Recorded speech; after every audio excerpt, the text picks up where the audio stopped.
Some of you who are joining right now may be experts in AI, others in education, and some maybe in both. Others are here because you are at the start of your journey. And we're very lucky to have such brilliant panelists to guide us through the topic today of how do we develop AI education in schools.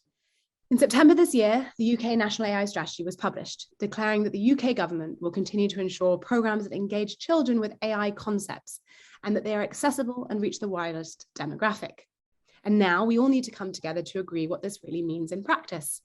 As of yet, very few countries have incorporated any study of AI and data science into their school curriculum or computing programs of study, let alone across other subjects.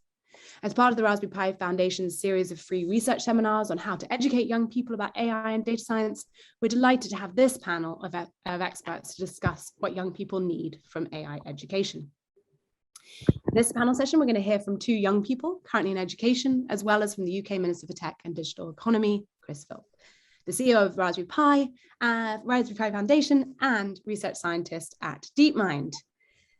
The minister may have to duck out in the next 30, 40 minutes for a vote, so we will definitely make sure we hear from him early on. For those of you who don't know me, I'm Tabitha Goldstorff, the co-founder of CogX and chair of the government's AI Council.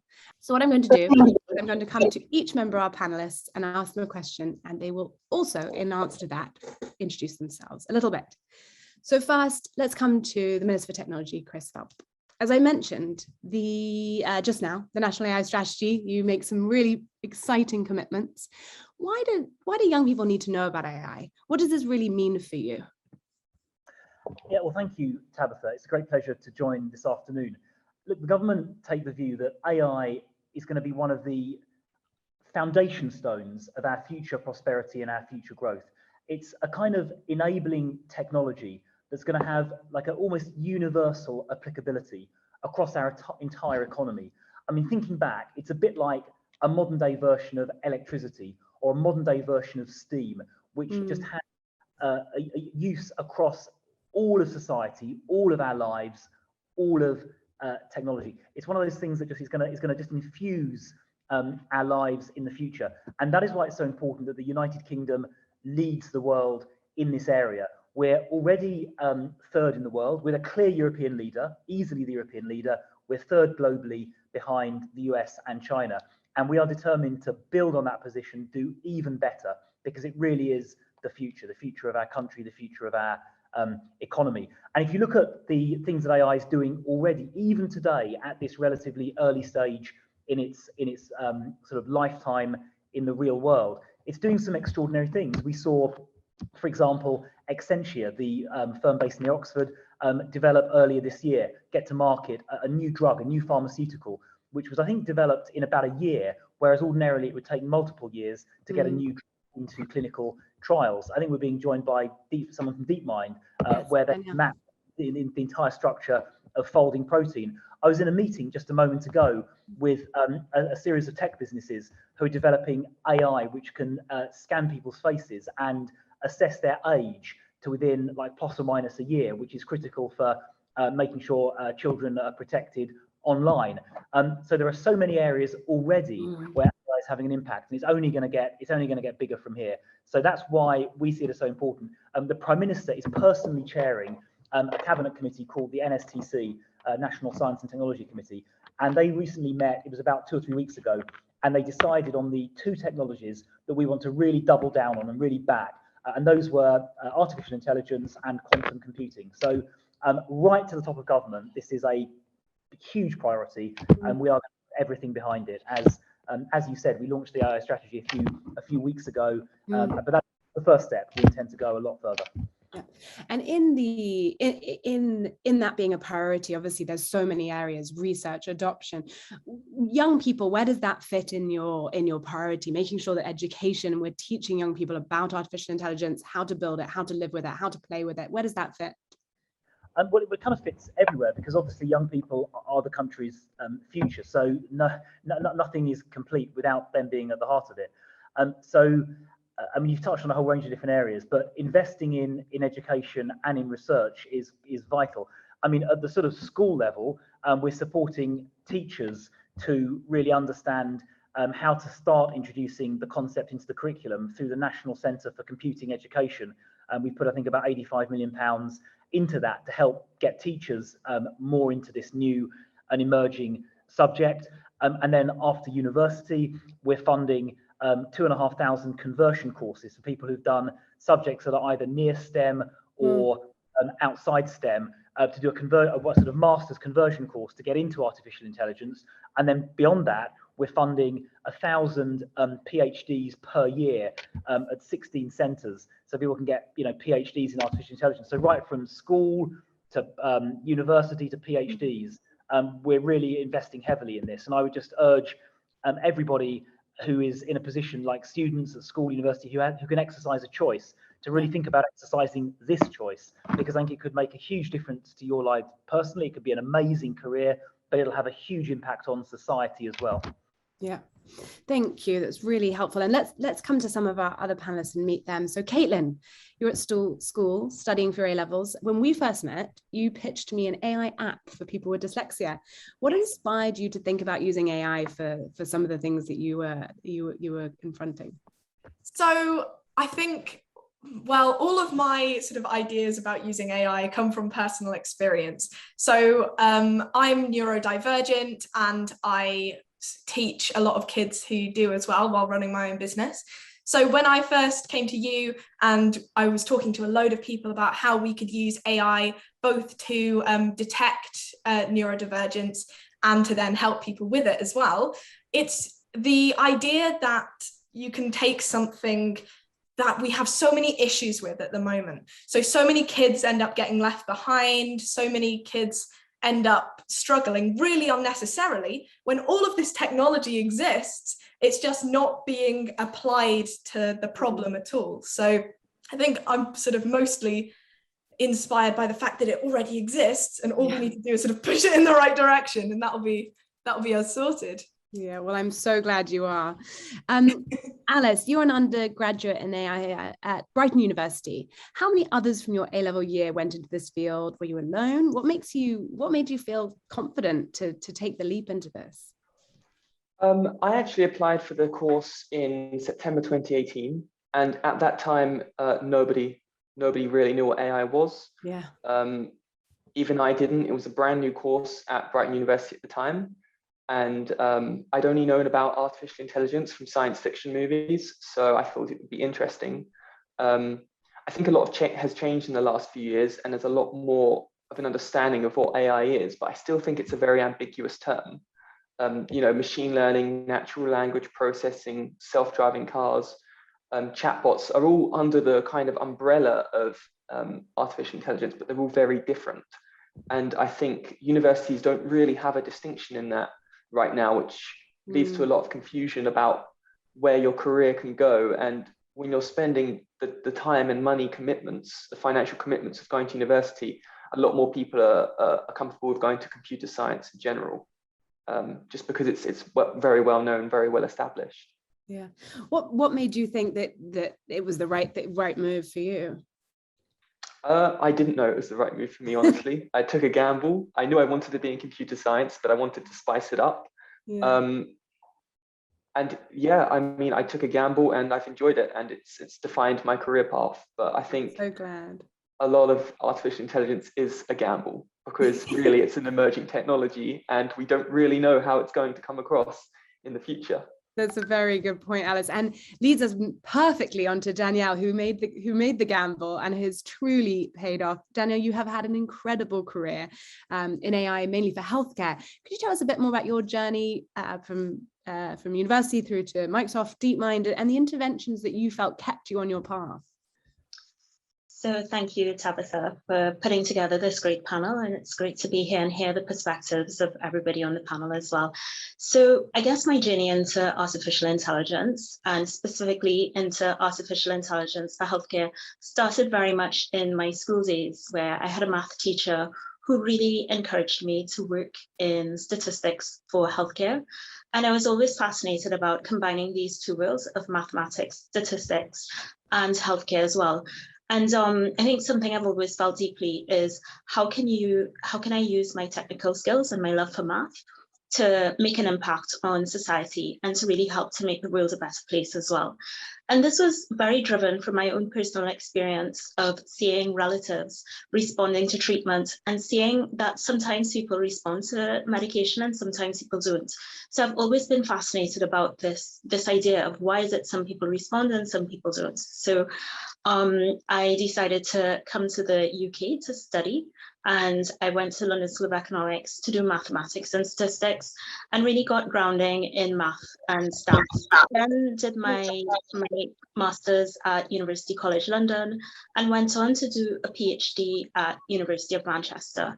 And the idea in University of Manchester, I was working in the healthcare domain, and I was really interested in seeing that statistics had limitations, and there were limitations in what mathematical modeling could do. So how can we bring in computer science to help to bridge that gap, to really understand how we could personalize healthcare and personalize interventions? And I think throughout my education, I had really good mentors, people who really took an interest in what I was doing, and I was really keen to work with collaborators in different domains.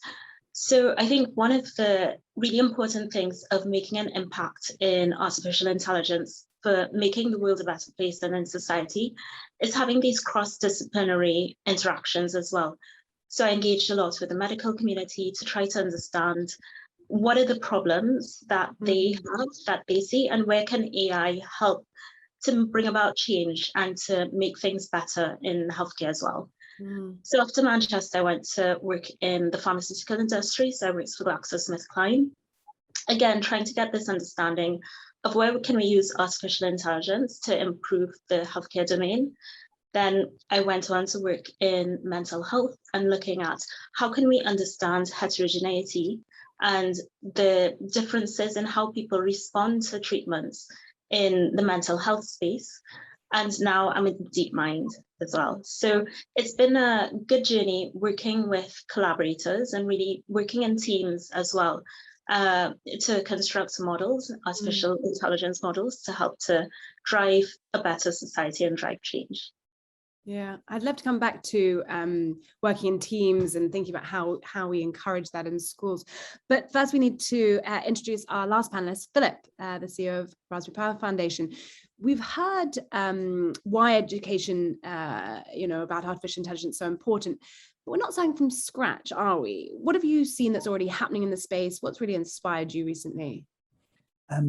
Thanks, Tabitha, and thanks again to everyone for taking part, and an amazing group of people online watching the seminar tonight. So you're right. I mean, of course, we're not starting from scratch. I mean, Alice, Caitlin and Danielle prove that. But we're seeing lots of activity now to try and bring AI and data science into the classroom. Our own work at Raspberry Pi, we've produced teaching materials, teacher training and so on. And I'm sure we can circulate those later. One of the things that I'm most inspired by, though, is seeing young people getting creative with these technologies. So we run a competition every year called AstroPi, where young people have the opportunity to design and code experiments that run on Raspberry Pi computers on the International Space Station, and it is every bit as cool as it sounds. And over the past couple of years, what we've seen is more and more young people creating projects that use machine learning. For example, using the cameras on the Raspberry Pis that are looking down on Earth to photograph and analyze what's happening on the planet. In December, we're sending new hardware up, actually, which is a partnership with Google and the European Space Agency, which will open up even more opportunities for machine learning projects. And we're right in the middle of judging this year's project entries at the moment, and almost half of them involve some kind of machine learning. And some of the ideas are really ambitious, with teams trying to create machine learning models that they'll use in real time to identify features visible from the ISS. And lots of these projects, I think what's so inspiring is lots of these projects are around climate change, deforestation, spotting forest fires and other environmental damage. And it resonates, I think, with what Danielle and Alice was saying around being able to use AI to solve problems in the world, and that's what's engaging young people. So lots of interest, lots of demand from young people to learn these skills. But the big question is, what should we actually be teaching them, and how do we do that effectively, right? And as you said at the start, we're partway through a series of seminars, research seminars hosted by us in partnership with the Alan Turing Institute, that's providing a platform to share some of the world's leading edge research. We heard a couple of weeks ago from researchers at Paderborn University in Germany, where they're teaching AI and machine learning as part of an informatics curriculum right throughout school age. I think last week we heard from colleagues in Finland and their work trying to understand how AI is changing how we think about computational thinking. And so there's lots more coming up in those seminars, lots to learn already. I think the exciting point is that there's lots happening around the world, and we're just at the start of understanding how we can teach AI, which is why I think it's so important the government's made this commitment to AI education, and we need to back that up, don't we, with the resources, the investment in research and implementation. Yeah, I think that's really back to you, Minister. That's really what's an exciting moment in the National AI Strategy, and specifically in the AI Council's roadmap. We talk a lot about both the need for AI education and data and AI literacy that will enable us to have the right talent to develop cutting edge technology, but we also need the right education about AI so we can have informed, engaged and empowered consumers. And you're obviously looking at how we do the regulation piece on that, but where's your thinking about how we ensure that we're not just creating technologists who can understand AI, but actually everybody, the general public who are going to be using this technology? Right, and that's a great point, Tabitha, because developing applications in isolation from the real world doesn't get us very far forward. It's only going to have an impact in the real world, like Alice was saying. She wanted to change the way the world works if the technology actually gets deployed, and that requires like a number of things. One of which is that people kind of broadly understand what it is that's going on, at least at the sort of basic level, and critically have confidence in it, right? Because you get quite a lot of like misinformation spreading, people getting concerned about what it may do. So I think general education around this topic is critical, but also building confidence. So making sure that just the public at large know that this is going to be taken care of in the right way. We're looking as part of the strategy, as you know, because you helped write it. We're looking at some kind of light touch, proportionate kind of regulation, which is critical to building that confidence. But it's also vital that people adopt, businesses and government and educational institutions as well, adopt AI in the kind of day-to-day work that they do. So I'm really keen to try and push other bits of government to adopt AI in the work that they do. I'm also really keen to encourage businesses to adopt AI solutions in their sphere of work. All of that requires people in those other bits of government and businesses to kind of understand the opportunity, right? So I think the education mission here isn't just about giving people like the hard technical skills, which obviously are really, really important and a necessary condition. They're necessary but not sufficient, because you need society, business, government, and the public to have confidence and to adopt as well. So you need that whole system to be kind of working together to create opportunity, to create growth, and to spark off new ideas, which nobody, probably sitting here today, there's like a million ideas for AI applications we haven't even thought of or even dreamt of. And you don't have to be necessarily like a deep expert in the technicality to come up with some of those concepts and ideas. So we need everybody to be pulling in the same direction. Yeah, totally. And Caitlin's one of those people with some of those good ideas. And we've discussed in the past, what do you think would make it better for more young people in your class, in your year, who aren't as inspired as you are yet, but we need to help? Yeah, I mean, thinking about artificial intelligence, there's quite a few people know what it is, but they don't, if I ask them to explain what it is, they've got no clue. And that seems to be a massive theme throughout friends that I have doing all sorts of different subjects. I mean, I take computer science, and in my computer science class, there are a bunch of kids who are really interested in AI, but there's only 7 of us. Wow. So that doesn't particularly help.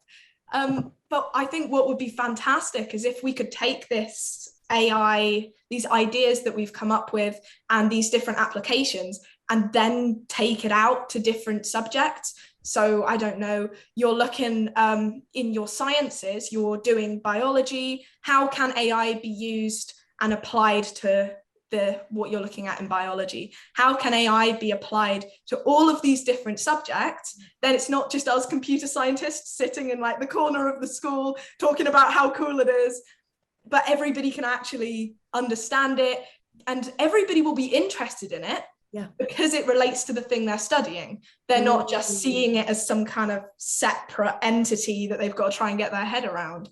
I mean, I think it is all sort of to do with exporting it to the rest of the curriculum. I think you're totally right. And we heard that from you, Danielle. You know, health was the thing that interested you, and then AI is the solution, Yeah. not AI and then health. You also mentioned, Danielle, you're working in teams in your career. I worry often that we don't get to work in teams enough at school. What have you learned from being in DeepMind, which I know is very, you know, collegiate and team focused, that could be, you know, sort of imported back into schools?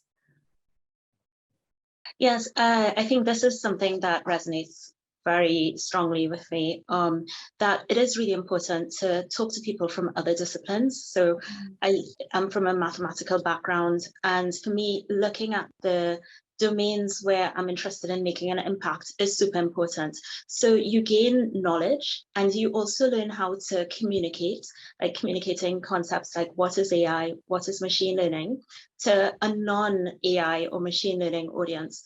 So I think this cross-disciplinary communication is super important. Talking to people from not just disciplines such as healthcare, but also disciplines like ethics, trying to understand what are the ethical implications of the work that we do as well. This is super important within a place like DeepMind, within the tech space as well. So this interdisciplinary, cross-disciplinary research is really important. Also within AI, there are different skill sets as well. So there's some people who are more focused on engineering pipelines and really focused on creating pipelines for the problem. And there are people who are more into research, so trying to define and scope the problems where AI can have an impact. So it's also working within disciplines. There are different types of disciplines within AI. There are also people who work in human-computer interactions, so understanding what is the link between the coding and the algorithms and how that actually affects society as well. So it's really important when we think of deploying models, when we think of deploying artificial intelligence systems, how do we build those teams to potentiate this sort of proper implementation of AI into the real world? Yeah, it's so important. And Alice, we discussed how in order to get into university to study AI, you had to do lots of extracurricular activity. What do you wish had been in the curriculum to have supported you on that journey? Well, it's an emerging subject, and I think that there's not really a kind of defined curriculum in any university that teaches AI. No. And I think that this is a bit of an issue. Talking about cross-disciplinary kind of understanding is massive, because I work in healthcare with machine learning as well. Currently on the research team to diagnose coronavirus from audio samples. And one of the big issues that comes along with that is actually the medical professionals themselves. Other scientists are very skeptical about artificial intelligence. Why should we trust your confidence machine learning when we have, you know, researchers with PhDs that have been studying for years? In the 2010s, when convolutional neural networks became a big thing, scanning X-ray images and CT scans to diagnose pneumonia, there was kind of a big scare among radiologists that they would all go employed and it would become a job replaced with computers. And you can see 10, 15 years later, that's not happened because artificial intelligence is a tool to be used by the professionals. And I think educating actual professionals about the use of AI is something that Chris Phelps mentioned. It's really important that people don't fall for the misinformation and the AI scare, because artificial intelligence isn't going to replace us people. it's a tool to be used by us to enhance our workload and our work output. And that's something that I'd really like emphasized in any curricula. The fact that we're building tools to help people, not replace them. Yes, that should be the first module of anything that we do. Minister, back to you. So you spoke about the race and where the UK fits into that. In order to make sure that we get this part of it right, teaching young people, it's going to need to have cross-department discussions, your department in DCMS, but also education. How are we going to get this right? What can the community that are listening do to help? Yeah, that's a great question. So I think to make the AI vision, the AI strategy happen, we do need to work across government, but also across business and society more widely as well. And you're right, there are like a number of other government departments that need to work with us. The Treasury on a bunch of tax issues, BEIS, who fund research and development. So I met the Science Minister just a week or two ago to talk about getting more UKRI research spend put behind artificial intelligence via the research councils, but also, as you said, education. I think I saw in the sidebar there's at least one or maybe more officials from the Department for Education listening in. I should choose my words carefully. But I am, I think, due to go and meet some of my ministerial colleagues in the Department for Education, because obviously they're in charge of education policy, to kind of make exactly these points and to try and persuade, if that's necessary, them to sort of recognise this as an emerging topic. It's got, as I said earlier, the Prime Minister has got right behind this, and the Chancellor have got right behind this to say AI and quantum computing are we're putting our bets on those squares. So all of government needs to get behind it, and that definitely includes DFE. I no doubt that message will now find its way back to the DFE via the DFE officials here, but I'll be discussing it with DFE, my colleagues in DFE, in the relatively near future. Well, I'm so thrilled to hear that. Someone's put a comment. Mark has said, I don't think AI is emerging. Yes, it has been here for a while, but I think it's really to break out into the mainstream these days. Yeah, and I think we have to remember that those on the call, it's definitely not emerging to us, but is still emerging to some. And we're really glad, Minister, to have you in the AI corner. It makes a huge difference. Let's talk a little bit more about the how. So, Philip, I know the Raspberry Pi, that's my dyslexia coming back. The Raspberry Pi Foundation has a major focus on investing in teachers, because of everything we've just heard, we are not going to be able to do this without teachers. How critical is that work? What's happening? What needs to happen in order to make that possible?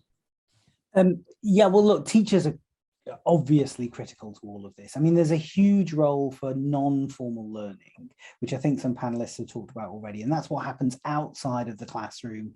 That's young people learning online, exploring these subjects themselves, maybe joining a code club or a coder dojo. That's a big part of the picture.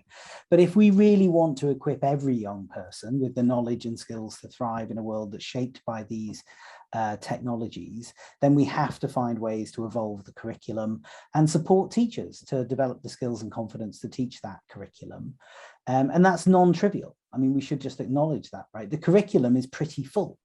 I'm chair of Board of Governors, and it's not straightforward to just wedge more content into the curriculum. We need to think about, and I think Caitlin was touching on this, about how AI, machine learning, and data science can be integrated into existing subjects. Computing, maths, geography, biology, bioinformatics is a huge part of that subject now. Citizenship and ethics. How can we bring AI into those areas of the existing curriculum? And then I think we need to acknowledge that already a significant proportion of computer science teachers are non-specialists. They don't have degrees in computer science.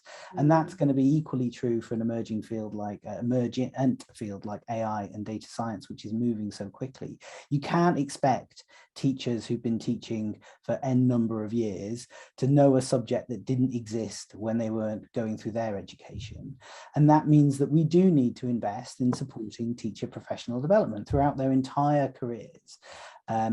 Give them high quality curriculum, resources, make it easy for them to access, provide accreditation, certification even, and yes, we have got to pay them to study, right? We've got to pay schools and teachers for the teachers to have the time to study. And Chris, our Minister, already mentioned the National Centre for Computing Education. Raspberry Pi Foundation has been privileged to be one of the organisations running that on behalf of the government, and that has been an immense privilege. We've supported tens of thousands of teachers already to develop their subject knowledge and pedagogy around computing and computer science. And a recent study recognised that that investment made by the UK government is the most comprehensive effort globally to implement the computing curriculum. But we need to expand that to cover AI. And that's why it was so encouraging to see that in the AI strategy.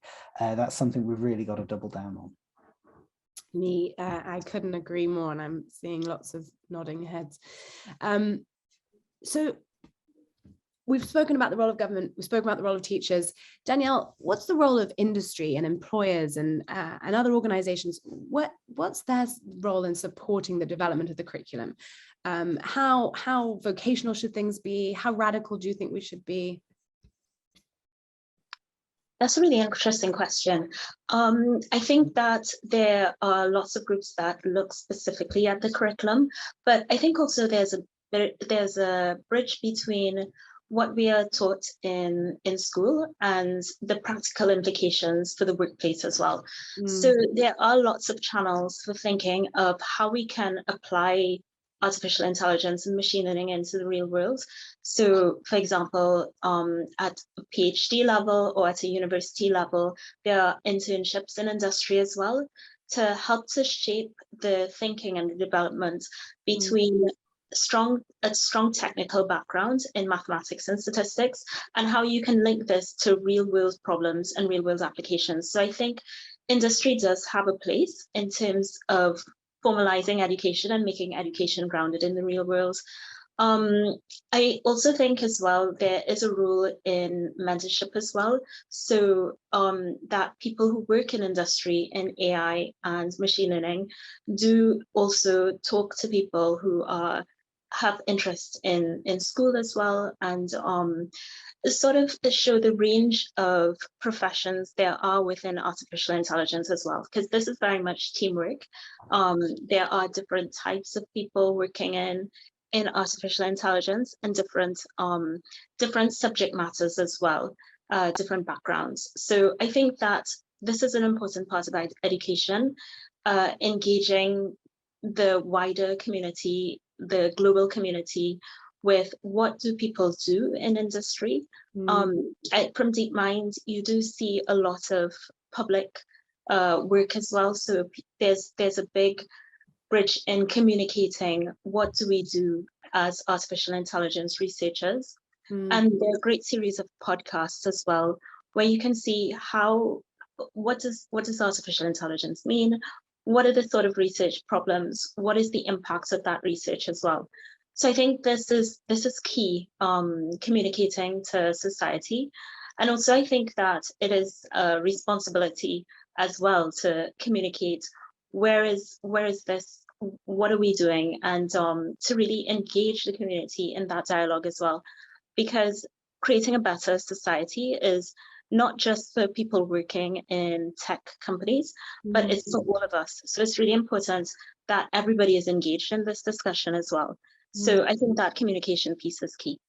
Yeah, I totally agree. And I think if we think about all of the pieces of the puzzle, one of the questions that I often get asked is around hackathons. And I know, Caitlin, you're a member of Teens in AI. Can you tell us a little bit more about that extracurricular activity you do?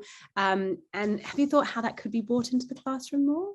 I'm not actually working with Teens in AI anymore. So I worked with Acorn Aspirations before they were Teens in AI, and learning about that was more to do with entrepreneurship rather than the AI side of it. Right. So I think some of the really useful things would be to have organizations be able to come into schools and talk about those things as well, because obviously I had to go out of my way to try and find things, and I've found loads of lovely people that I can talk to and ask for their advice on it as well, but unfortunately that isn't the case for so many people, because they don't have the resources, they don't have the time. But if you can have people and these organizations that look at AI come into schools and say, look, this is actually really cool, then I think that will bring in a massive amount of people into the space, and hopefully more women as well. Yeah, yes, Philip. Yeah, can I come in on that? Because I think that's so true. And you know, we run, as you know, Code Club and Coder Dojo, which are non-formal learning computing clubs for kids.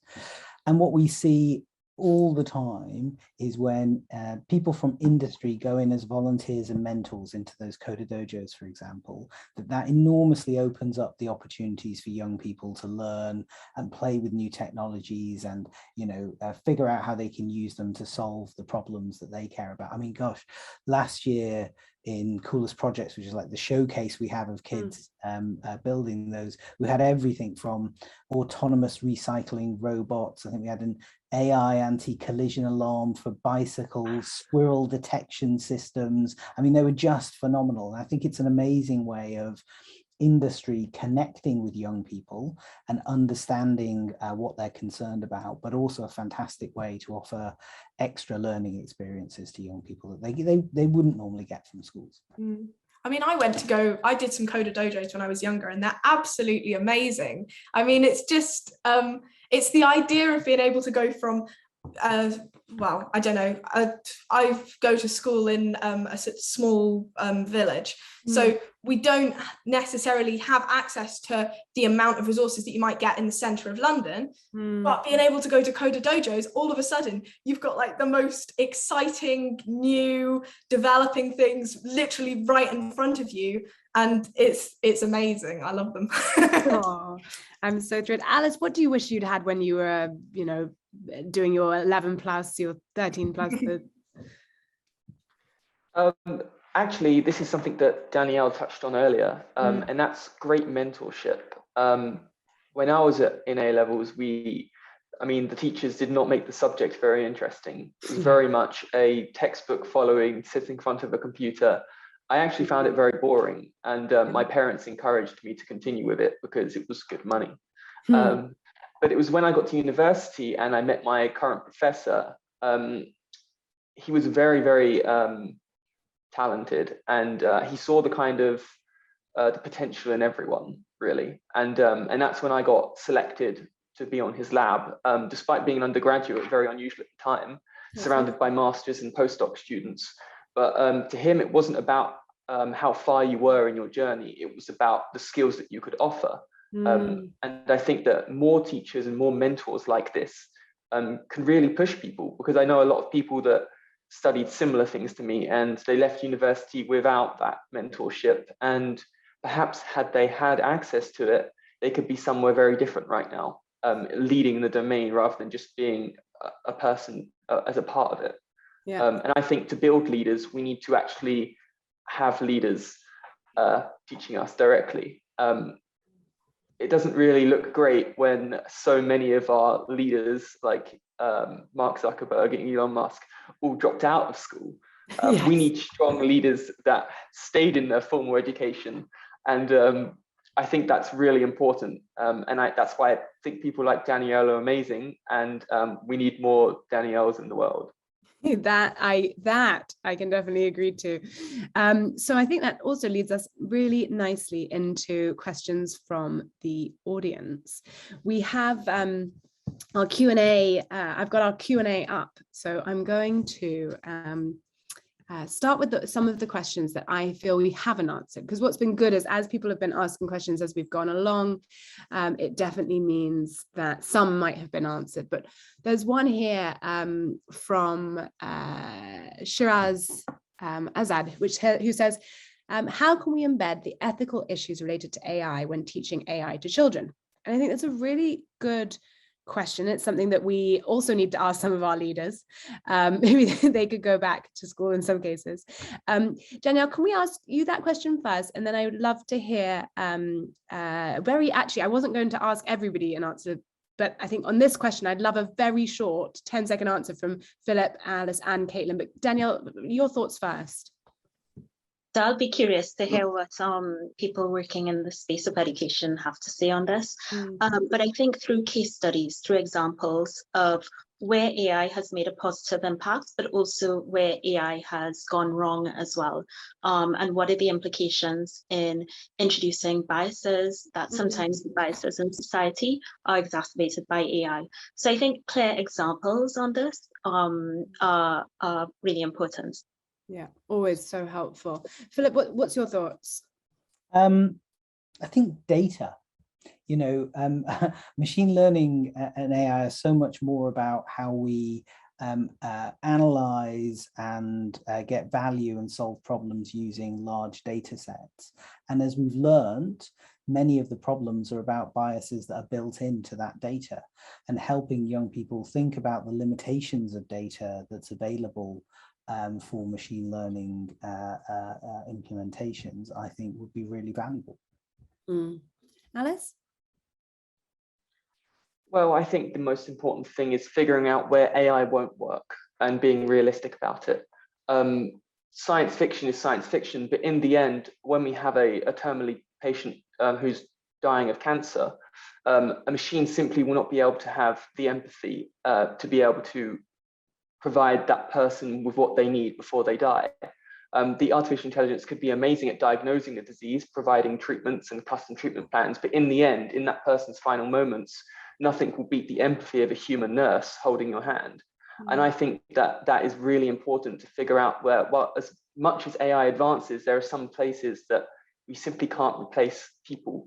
And I think that's really important, figuring out where we can use AI to help people and increase the output of workloads and things like that, reduce the strain, manual labor, that kind of thing. But it's really important as well to maintain a human element to a lot of different areas. Yeah, I agree. Caitlin, what are your quick thoughts on this one? I'd say taking AI and putting it into the same, teaching it the same ways that we would teach other ethical issues. So we already talk about, oh, don't drink too much alcohol when you're too young, it'll damage your brain, things like that. Just take AI and put it with the other ethical issues and say, look, this is just going to be another part of your everyday life, and these are the things you need to learn about it. Yes, there's definitely a long list of things I wish I'd learned at school. So there are two questions here, one from Debbie Woodward and one from Bernardo. I'm really dreadful at names, so I'm going to say Bernardo. Both about actually how AI can help with teaching, which wasn't something that we were going to touch on so much, but I think it's worth us covering because we've got these two questions. So Bernardo asks, how feasible will it be to integrate the use of intelligent tutor systems into the student's curriculum plan? And what are the positives and potentially negative impacts for both the teacher and the student? And Debbie asked a similar question around what the panel think about using social robots in AI education in schools. So I thought it'd be interesting, Alice, to get your perspective based on the fact that you remind me, nothing is like a human nurse, what your thoughts are about whether you'd had AI teaching you at school, and we'll hear from Caitlin and then we'll move on to some other questions. So just to clarify, was that artificial intelligence teaching students artificial intelligence? So intelligent tutors where, an AI picks the next best module or the next best question, but also the second question was more about actually robotics in the classroom as well, sort of being part of the teaching like we've seen in Japan. Well, I'm a big fan of Japan's robotics, and I actually think that is an amazing idea. Going back to the example of nurses, how do we teach nurses? Do we sit them in the classroom or do we put them on the ward? We put them on the ward. That's how we teach them. If we want to teach kids about AI, and as Jane said in the chat, demystify it, then let's introduce them to AI. Let's introduce them to robotics. And I think from an early age, that will really help in understanding what exactly this is, because it isn't just some mystical thing you only see in movies.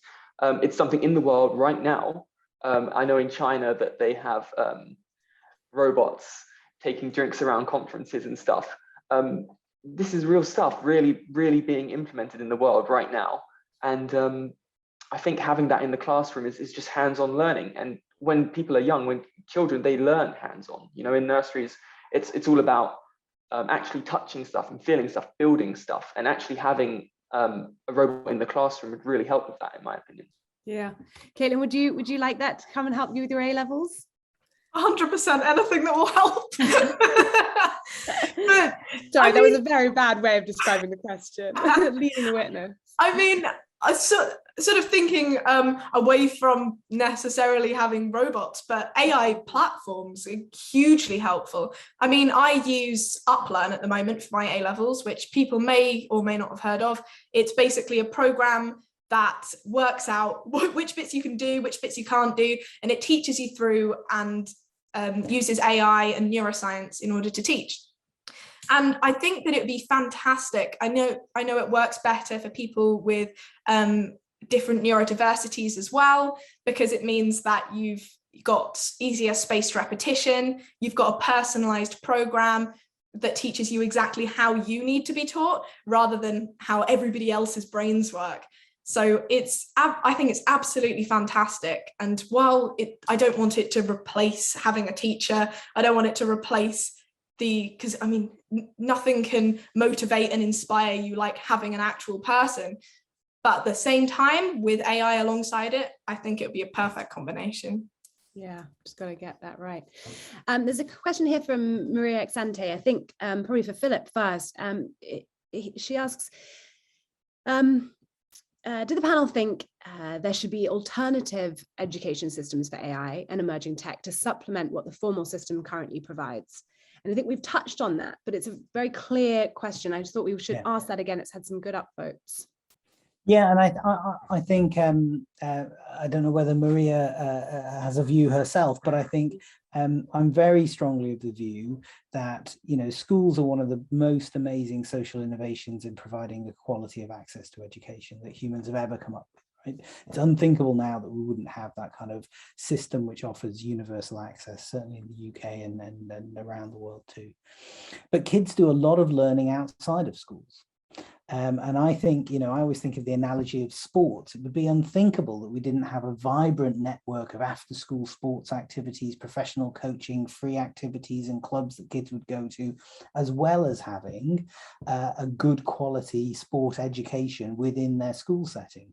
And I don't think this is any different, actually. Same as music, same as lots of other areas of endeavour. So for kids who express the interest or for whom it's just a way of hanging out with their mates, I think a vibrant network of non-formal learning activities, access to free online resources, all of that is part of a picture. And I do think it allows us to bring industry into the picture in a way that is just harder to do in schools, quite frankly. And I think that's an important discussion we've already had this evening, so I won't repeat it, but I just think that's the other side of the non-formal learning opportunity that we have. I really like thinking about it like that in terms of sport. That's really helpful.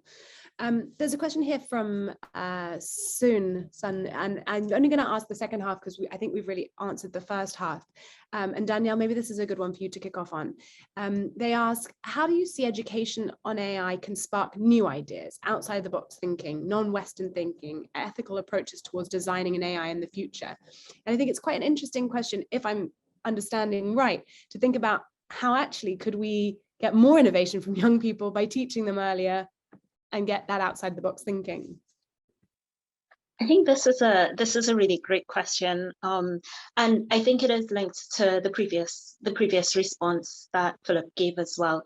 That a lot of creativity is sparked both within the classroom, but also outside the classroom as well. So I like this idea of thinking of education and AI as just as the same as you have chess club or you have a music class, you have hackathons as well. So hackathons are a great way of learning, of looking at real world problems, and they are lots of fun as well. So it's lots of fun to be able to code in a team, and that's something that sparks creativity as well. So when you're solving problems in the context of a hackathon or doing coding together, I think this sparks a lot of creativity, and it's a great way of fostering that as well. Yeah, I really think so. And let's come back to this teacher question, because I think, Alice, you've touched on it. Philip, obviously we spoke about it before, but Jill has had lots of thumbs up for her question. Jill Hodges from FireTech, she was saying, you know, considering how hard it is to get and train confident teachers in computer science, how are we going to overcome the new challenge of AI? And is there an opportunity to work with specialist groups to supplement what the teachers are doing in schools? And so I think there's some good answers here from Hannah, who I know is in the Department of Education, but it'd be good to hear your thoughts from your NCCE role. Yeah, and look, I think again, it's a rich tapestry. There's no one answer. You know, we've got to invest in teacher professional development. You know, and that's not just an issue for the UK. That's an issue globally. You know, technology is moving at an incredible pace, and of course, we should have a vibrant network of after school and specialist organizations that can support schools and so on. But the core of it has got to be an ongoing investment in teacher professional development. It can't just be you get your degree, you train to be a teacher, and then that's it. And we've got to continue to support teachers, not just in computer science, but geography teachers, biology teachers, maths teachers, to continue to develop their competence. And they're professionals. They really love it when they're given the space and opportunity to collaborate together, learn from each other, and enrich what they're able to do in the classrooms. So yes, I do think there's space for other organizations, but I don't think that can detract from the central point of needing to invest in teachers. Yeah, I agree. And so we are moving on to our final question. I'm sad because I'm just going through these questions and they're just amazing. But there was a question that was asked to us before the session, and I really want to bring that back up again. In the Raspberry Pi September seminar with Mari Aitken, who is the ethics fellow from the Turing Institute, she argued that children didn't just need to know about AI, but they should actually shape the direction of AI. And I would love to hear in a short sentence from each of you, what do you think really needs to be done to ensure that young people do have a seat at that table? Because we've just heard that we're going to have better data and AI literacy, and then how do we make sure that young people get to have a seat at that table? So let's start with Alice. We're going to go to Caitlin, Danielle, and then we'll end with Philip, and then I will wrap us up for the day. Thank you, everybody. Well, I would start using our existing systems. We know that we have a parliament and we have a young youth parliament. I would say that that's the first point of contact, really. If the parliament are coming up with this new curriculum, then the youth parliament should definitely have a say in that. And I think at the school level as well, at the University of Brighton, we have course representatives, we have lots of standing student unions who should all get involved in shaping how the university on a university level implements the curriculum. And the same for schools and colleges that all have this kind of existing kind of structure in place. Yeah. But I think in general, for example, the AI Council, having students like me and Caitlin on that council, that obviously the council regulates this kind of thing, and that would be really important as well. So I think having people directly on, not just creating new systems, but using the existing systems and structures we already have, I think that's the way to go. It's a very good idea. I love the idea of having one of you or someone of your age and experience on the council. Just to be very clear that we don't regulate these things, but yes, we're definitely involved. Caitlin, your thoughts? I mean, I completely agree with Alice. It's got to be taking the opinions of young people and feeding them all the way back up, because you can't obviously have somebody of our age like calling all the shots, making all the decisions, but there is absolutely nothing stopping people from setting up online forums so that young people can go on and have these kinds of conversations and suggest ideas. And if people actually pay attention to the voices, that is the thing that will make the difference rather than anything else. I agree with that. Danielle, how do we make sure that that young people have a seat at this table? So I want to echo what Alice and Caitlin have said. I think these are great ideas to have younger people on these councils and also giving their input as well. And I think one thing also Caitlin reflected earlier is thinking of AI as part of the general curriculum as well. So not just an AI module, but younger people tend to be very creative and have great ideas, and maybe it's a good way of channeling listening. So looking at AI through art and creativity, looking at AI through essay writing and drama. So I think that there can be interesting ideas there as well. And this is part of the way of letting younger people also have that seat at the table, but I think it's also up for us to listen as well to that. Yes, good point. Philip. Yeah, well, I feel like I'm repeating myself, so but I will, because I don't mind. But I just think getting more professionals out of industry, spending time with young people, helping them learn about these technologies will not only help the young people learn, but as with any act of mentoring, it will change the mentor. And they will get immense value and then take that back into their companies, that new, that fresh, that young person's perspective.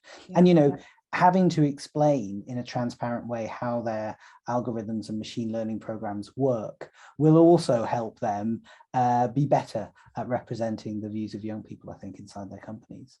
It's a very good point. And I have no doubt that many of the participants who joined us this afternoon will want to get more involved after hearing all of you speak. So thank you very much, all of you, for your thoughts. And thank you, everybody listening, for tuning in. I hope you learned as much as I did.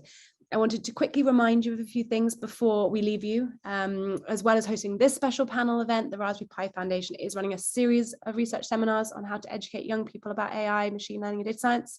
Seminar series, which you can see on these slides. These are the previous seminars. They've already taken place. If you missed them, you can catch up on the seminars webpage, and there is a link in the Zoom chat. Even more excitingly, the upcoming seminar series runs till March. So you can see those on the next slide. And we have some amazing speakers, including Rose Luckin, really one of the world's experts in how AI can be used to make education technology better. So for those of you who asked those two questions, do tune in on the 7th of December. If any of you would like to join any of the upcoming seminars, sign up to our mailing list via the webpage and do get involved. Reach out to the Raspberry Pi team. Really, really hoping that this is the beginning of a much longer conversation. Thank you all very much. Have a lovely rest of your evening, and hope to connect with you all soon.